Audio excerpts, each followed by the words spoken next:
Good morning. This morning I have the pleasure of introducing our guest speaker, Brother Doug Berry. Doug has been active in Ukraine, doing mission work there, introducing people to the Lord for 23 years. We first became aware of Doug in January through Clark. Clark, thank you very much for putting this on our radar. Doug needed some help from a congregation facilitating, wow, this is going to sound really shifty, wire transfers. So it's all the financial stuff. It's all behind the scenes. I'm sure our budgeteer will keep us all straight and narrow and appropriate. But we wanted to make sure that we gave Doug an opportunity to come and meet with us as we prepare to work through this mission set. And we wanted you to meet him so you could be aware of his work. We all know what's going on in the Ukraine. So, as we spoke about in our class this morning, sometimes under pressure, Christians are formed in a way that they aren't elsewhere in the world.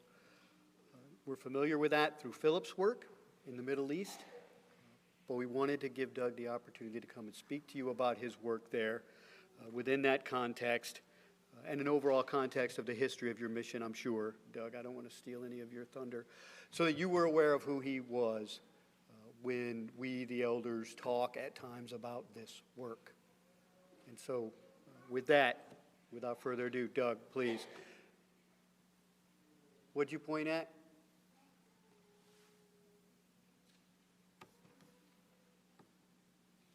He's asking me to do something for you that I'm fully capable of doing. Please welcome Doug.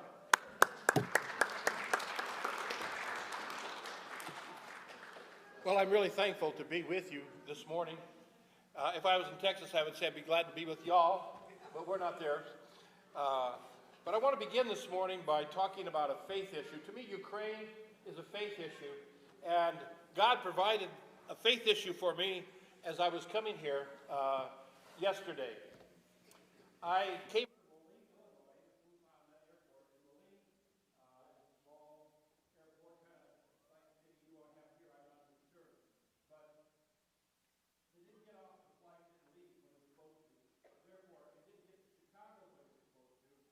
and as we were traveling, and how you're going to get it and so on. Well, a long story short, my suitcase got lost and left in Chicago. And when I got to the airport in Kansas City, they said, it wasn't there. And that's always a bad feeling if you've ever had that experience before. Your suitcase didn't get, there with you. And I was trying to be Christian about it and not be too upset about it.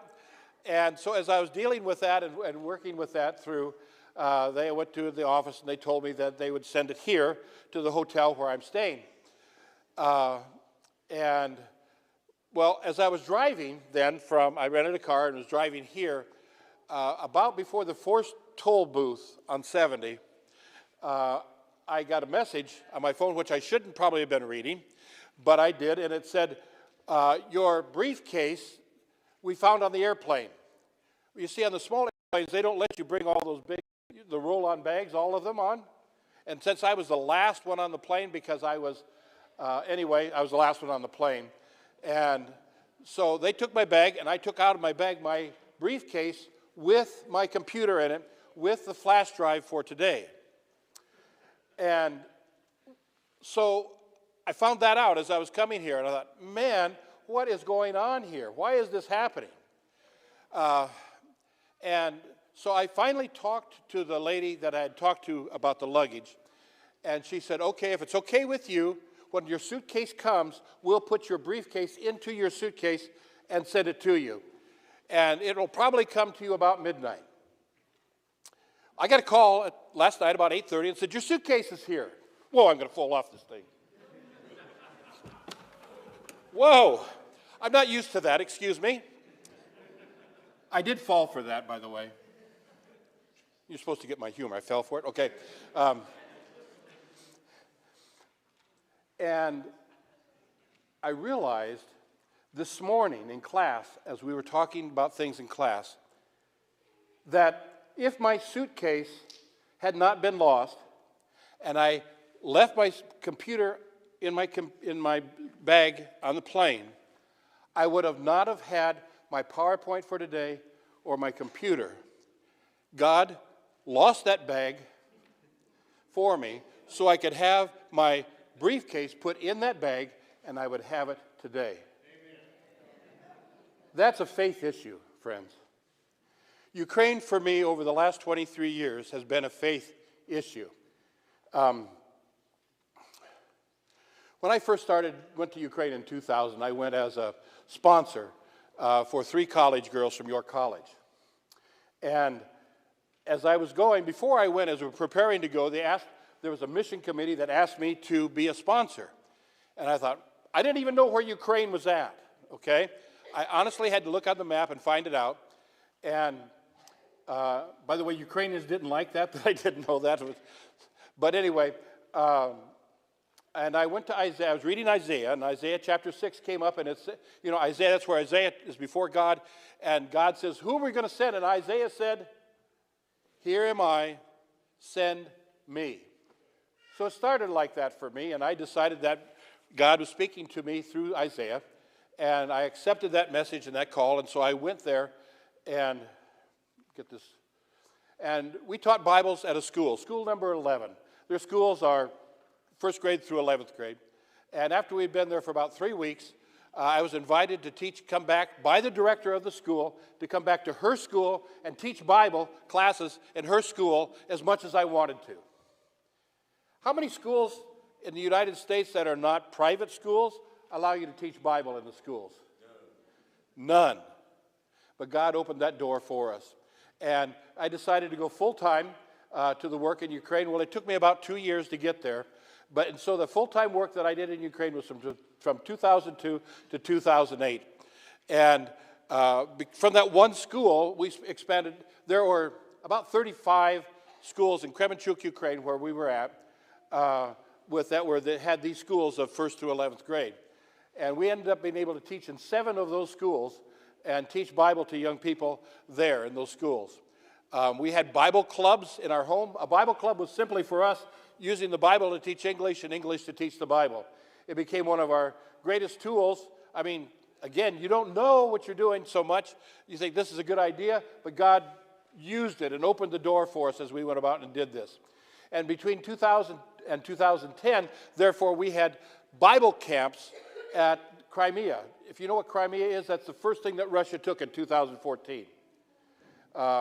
And we had it down on the Black Sea, and we had great camps. Nothing like what you think of as an American Bible camp as far as facilities or anything like that.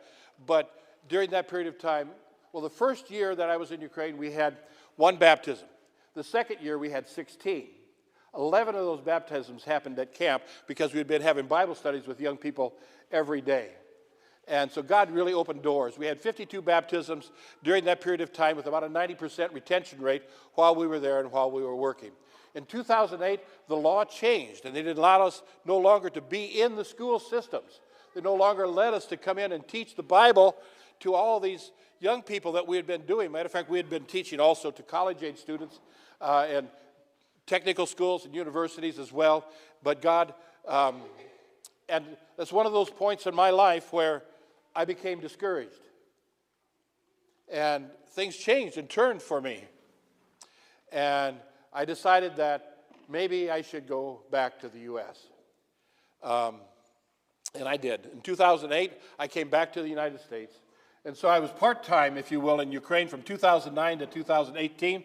I made 5 mission trips while I was there from 3 to 4 weeks. And we continued to, excuse me, I'm going to grab a drink of water here. We continued to have Bible camps and teach lessons and things like that.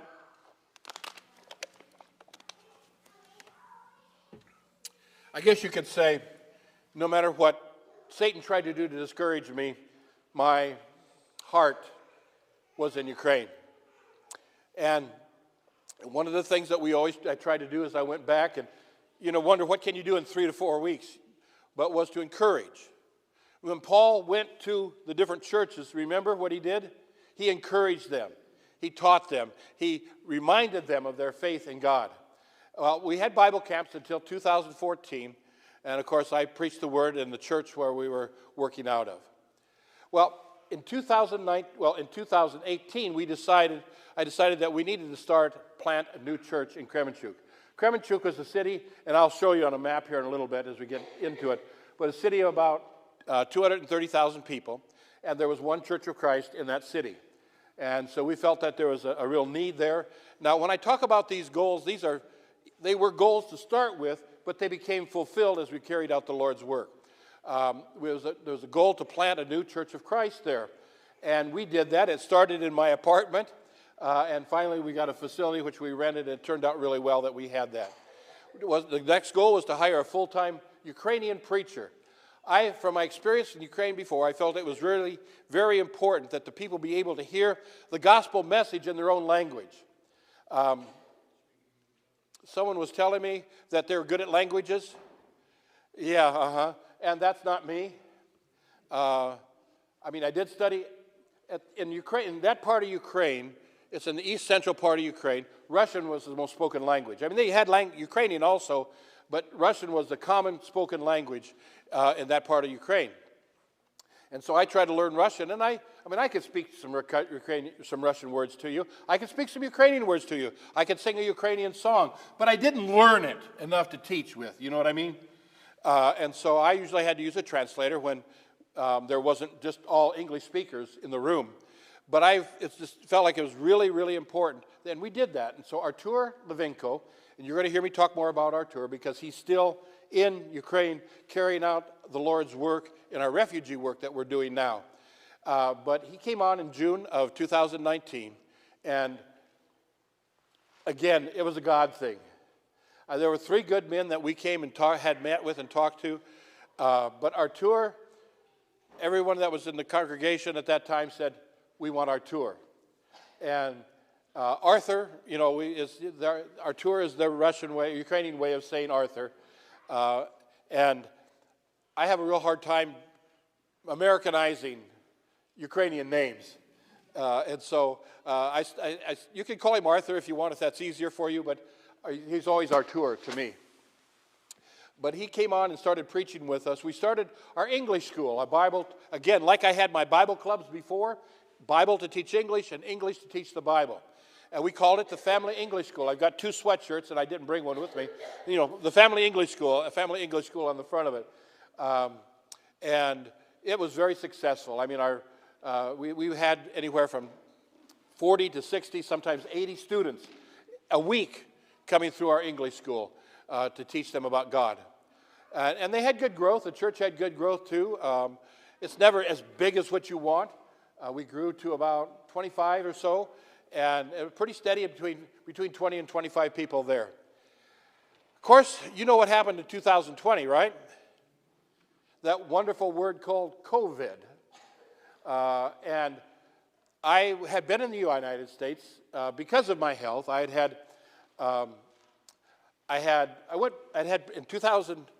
the end of 2019, I had started having hip problems. By the way, I've had both hips replaced now, and it's all working good.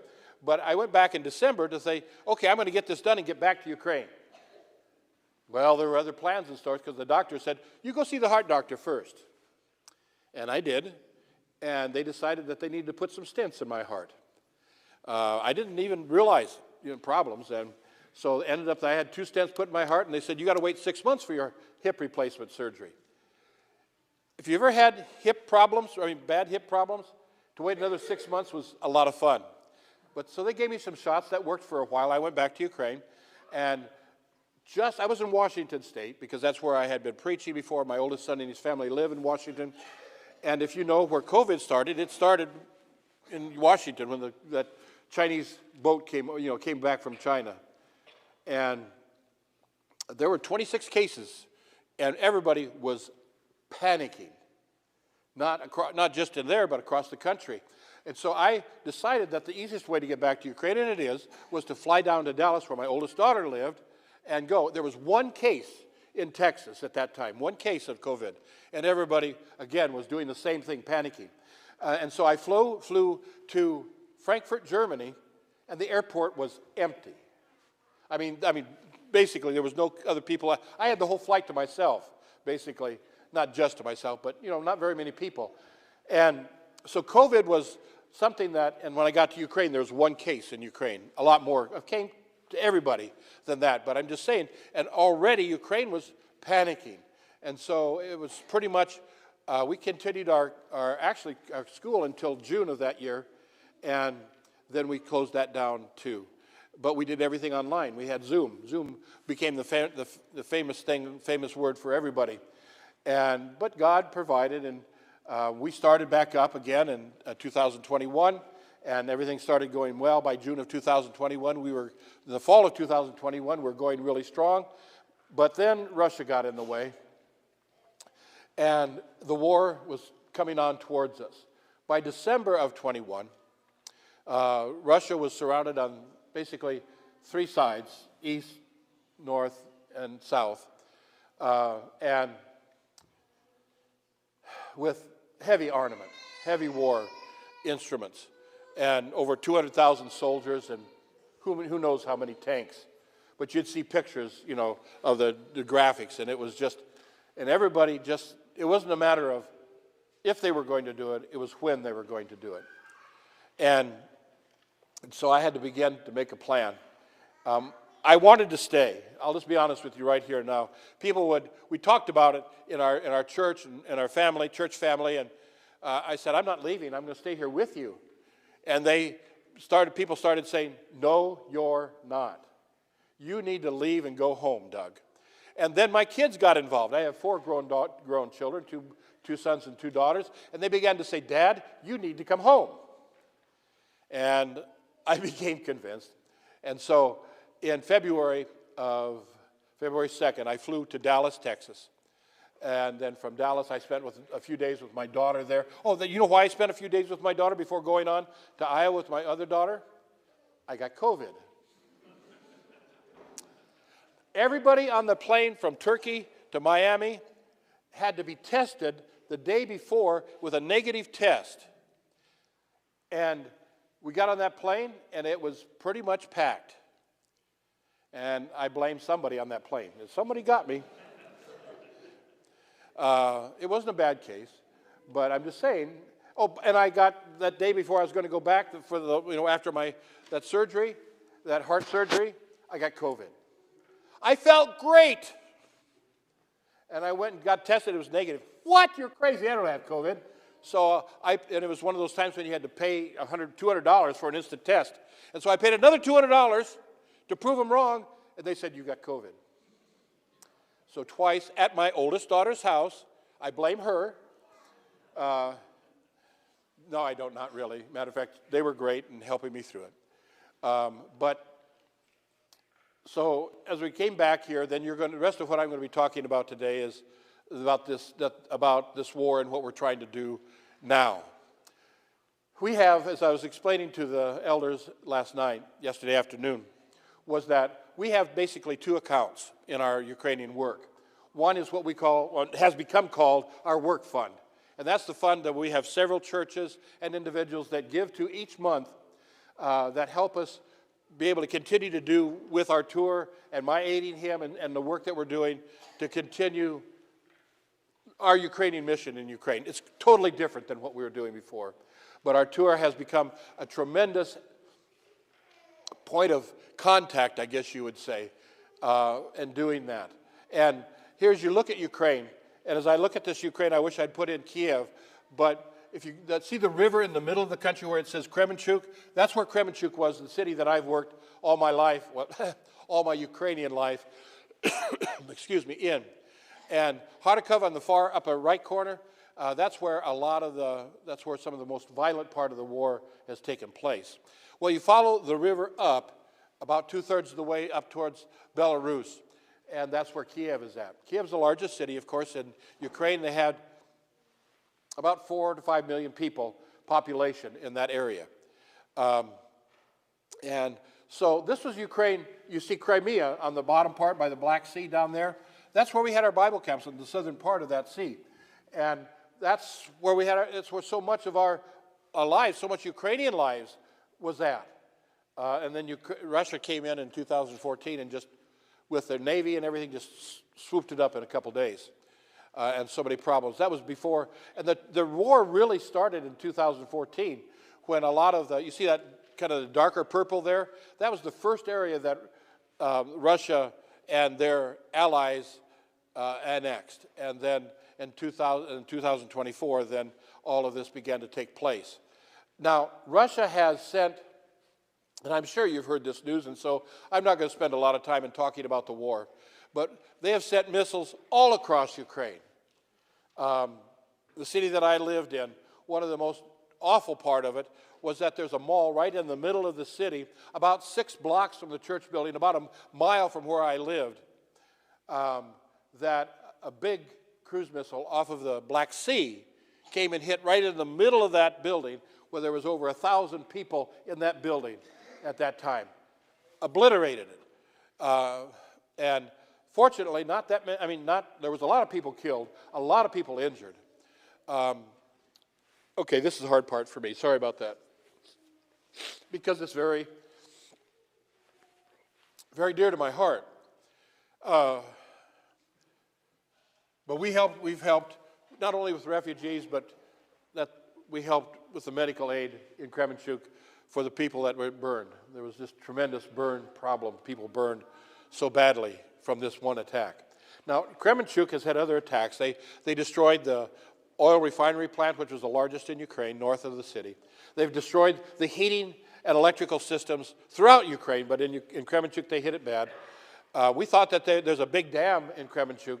We thought that they would destroy that, but they haven't done that. Fortunately, Ukraine has developed, and through the aid of many foreign countries, developed anti-missile attack, not anti-aircraft, but anti-missile attack, which has helped to stop a lot of missiles. But still, many have gone through, and many problems have come about because of all of that. Well, the church in Kremenchuk, and I talk about the church departure, and I'm not talking about them leaving the Lord. I'm talking about them leaving Kremenchuk. Whoa, what happened? It went crazy on me. So I'm going to back up here. I must have hit a go button or something. That's what I get for not practicing with this thing. Oh boy. There we go, back to where I should be.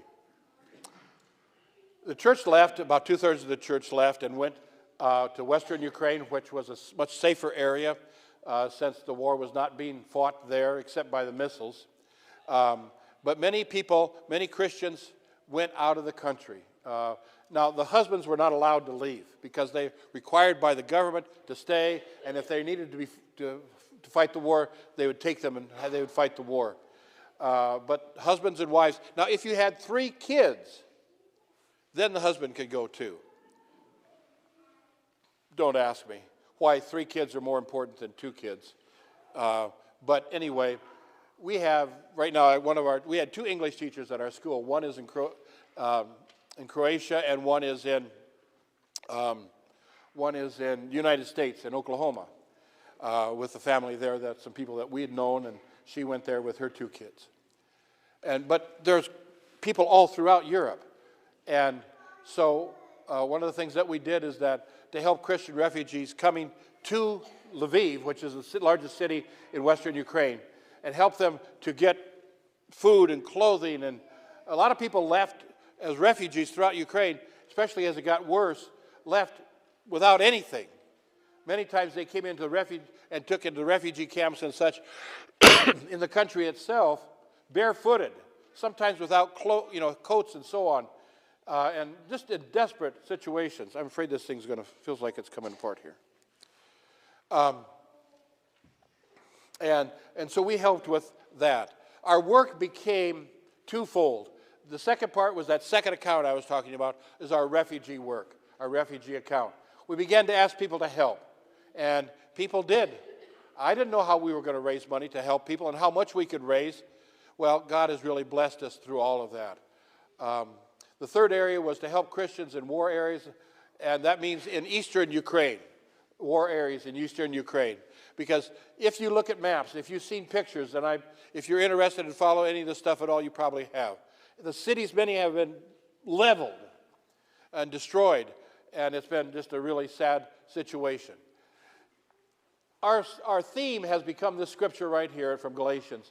Do good to all men, especially those of the household of faith. And so as our brotherhood began to work together with this, and there are several large churches of Christ involved in the Ukrainian work, doing good throughout Ukraine. And I was fortunate enough to be able to become a part of this joint effort with these people by Zoom again. We have a Zoom call every Wednesday morning with about 15 to 20 men, sometimes some from Ukraine, some mostly, but for people here in the United States. So there's a lot of people, a lot of good being done. Refugees poured into Kremenchuk. Now Kremenchuk is, I don't know why they stopped there, but they did. And also in the villages of in the family also. I wanted to mention this one family. A Christian family came to Kremenchuk. They didn't have any place to live, and we found out about them, and we had an empty apartment. And so we helped to put them into that empty apartment, and then they wanted to help with the refugees as well. Refugees, I should say. And then there's refugees in the villages by Kremenchuk. You're going to hear me talk about now in a little bit. Oh boy, I passed 30. It's 11:31. Do I need to hurry? Okay, speed it up. Okay. The song leader says, get going. And so as we think about that, anyway, Ina is a Christian sister that lives in a village just outside of Kremenchuk. And many people came to those villages, and they had a lot of empty houses. And I mean not good houses, I mean buildings, I should say. And they put people in there, and they began to take care of them. And we began to take care of them through Ina and her work that she did. And so that city Kharkiv, Poltava is about halfway the distance between Kremenchuk and Kharkiv, closer to the war. And Odessa, which is a city down by the Black Sea, we began to reach out across the country. This is the Lviv church early. They're feeding and caring for people.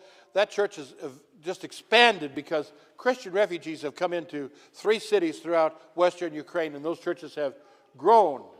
And some of them numerically, and we'll talk about that in a minute. But those that didn't leave the war area were like this area here in Kharkiv, where they went down to the subway systems to escape. Some of them were in villages and in basements. Many were in basements trying to escape the bombs. Friday, we had a huge storm in our part of the world in Iowa. Tornado warnings, sirens, I don't know. And I think I've heard tornado sirens maybe once or twice in my life, but there were like 4 or 5, and it would stop and another would start. They have missile attack sirens that take place in these cities all the time, almost 24/7. And they get numb to it. Can you imagine? Wouldn't you? I got numb just from those tornadoes. No tornado's going to land on me. That's what my thought was. Well, can you imagine what they think about? That's when we hear about Russia missile attacking a building.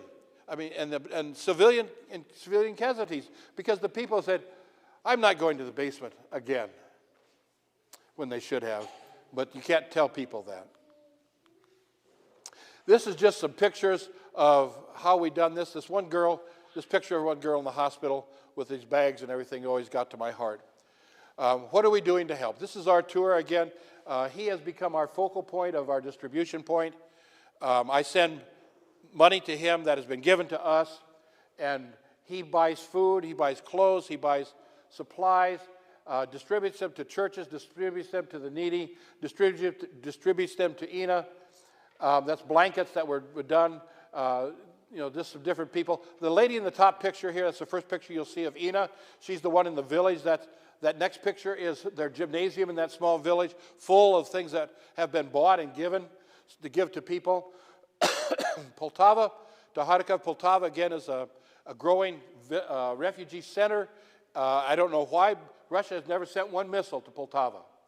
It has no big factories, but it's a city about the same size as Kremenchuk. And that's where our tour is working out of now. And they've taken just load after load after load of things into the destroyed areas of the east. The villagers sending food to the front here. This is back in Ina's village.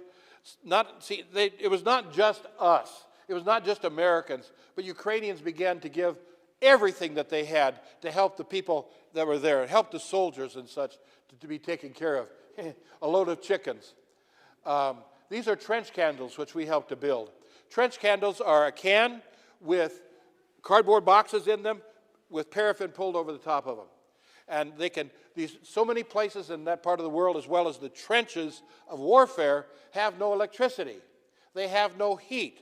And these candles give off heat and light for about 3 hours. And so we helped to buy, I don't know what it was, 500 of these candles and more, I think, also. Also, we helped to have these homemade stoves made because there was no heat, no way to cook. Firewood became an issue. One of the things that we did in the villages around Ina, I don't know how many, maybe 35, 40 people, families, not people, but families, we bought firewood so they would have heat to get through the winter. This is on the far right of this picture. Am I looking at it right? Yes, far right of this picture is Andre, Ina's son. That is in Bakhmut. If you know Bakhmut, that's where the worst of the fighting is and has been taking place for weeks now, maybe more. And on his, you can't see it in this picture, but he has a Ukrainian flag and an American flag on his vest. Andre, with his twin brother, was baptized into Christ. I baptized him into Christ at the Black Sea at one of our Bible camps. This is Andre just maybe a couple weeks ago. He got to come home from Bakhmut for 4 days. Do you see his face? Do you see the war in his face? He came home and brought flowers to his mom. So hard on Ina. I mean, she's such a blessed sister. To have her son, knowing that he had to go back to that war, and to know that they kept saying, Bakhmut's going to be run over. It hasn't been, but as far as I know, Andre is still alive. What about now? What are we going to do now? Well, we sent about, it says that we spent about $120,000 in refugee work. Actually, now it's closer to $140,000 from when I first made this slide. We were sending about $5,000 every 2 weeks for refugee work. And as long as we had it, we sent it. And now it's between $3,000 and $5,000 maybe a month. The funds have started slowing down. We just had a congregation that told us that they were going to send us $10,000. They sent $18,500. There's people out there with a heart for caring and loving for the people of Ukraine. We're a small operation, we're small, and we're sure that money that we spend, wish we had more, but we know that every penny that we spend goes that way. Now, Artur, we pay a salary out of that work fund. I get some money out of that work fund so I can continue to function in my work, in my life, and that's not much. But anyway, that's what the work fund does. But in the refugee fund, we have never taken 1 penny for anything but for the refugee work. When will this war end? I don't know. Even if it ends today, the destruction is terrible and the rebuilding is huge that will have to take place in Ukraine. Well, what can we do as people? Well, my main effort continues to be fourfold. 1, encourage and support Christians and Ukrainians in Ukraine and in Europe. To report what is being done. Artur sends reports, I send reports as I learn things. And by the way, I didn't get a list of things made, but maybe someone could get a list. And if you would like to be on our reports that we send out, get it to me and I will include you on our report thing so that you can get those reports as well. I just send it to everybody if they wanted it. Number 3, continue to encourage monthly support to continue. After the first of the year rolls around, you know what churches do at the first of the year, don't you? They make their budgets. And I was wondering, what's going to happen here? Are churches going to back down? They stepped up, our regular givers. And so God continues to bless us through them. And I'm just overwhelmed with gratitude for what people are doing. And fundraising for refugee Christian work I never thought of myself as a fundraiser. But if you're a missionary, you got to be a fundraiser, whether you like it or not. And so we did that as well. I thank God so much for this congregation to step up and become our overseeing church. The church that we were working with before, has been working with since the beginning of our mission in 2019, is a small congregation and getting very elderly. The two people that work with us as far as finances are concerned, taking, receiving, sending, are in their mid-80s, and they asked, could you find another overseeing church? And God led us to you. Thank you. You will make a difference just by being a part of this work in that way. It'll make a big difference. This is about strengthening the church and saving the lost. Over 250 people have been baptized into Christ in Ukraine and Europe through Ukrainian people, Christians' efforts since the war began. 250 people. That's more than all the Christians on all the rest of Europe. There were two small churches in Poland before the refugees came in and strengthened them and built them up. And this is not bragging. What this is through suffering, through struggles, people are turning to Christ because there's no other way, there is no other answer, and God's people are bringing it to them. The church has greatly struggled. The church has been suffering, and it's still growing. There are people living even in the Western churches right now that are still sleeping on pallets on the floor with blankets with the rooms full. They had no heat for a long time in the buildings because Russia bombed the electrical systems and there was no electricity and no heat. And so people have found a way to help them get heat. Christians here have found them to do that. And so through all the sufferings that they have gone, not just leaving their homes, leaving everything, but even now as the time has gone on. How about you in your life? Do you struggle? Do you have pain? Do you have suffering? Do you feel like sometimes you're doing it your own way, all by yourself? That, how can I do this? You are not alone. First of all, we know that God and Jesus Christ are on our side. They will help see us through our trials and our struggles. But you don't have to do it alone. You can do it again together with this family, with this body of Christ. Are you needing your sins washed away? Like those people in Ukraine. You can come to Jesus today and have your sins washed away by baptism and walk new, step new, begin new, and have a new spiritual life that you may never have dreamed of before. So if this is your situation in your life, won't you come to Jesus right now as together we stand and sing.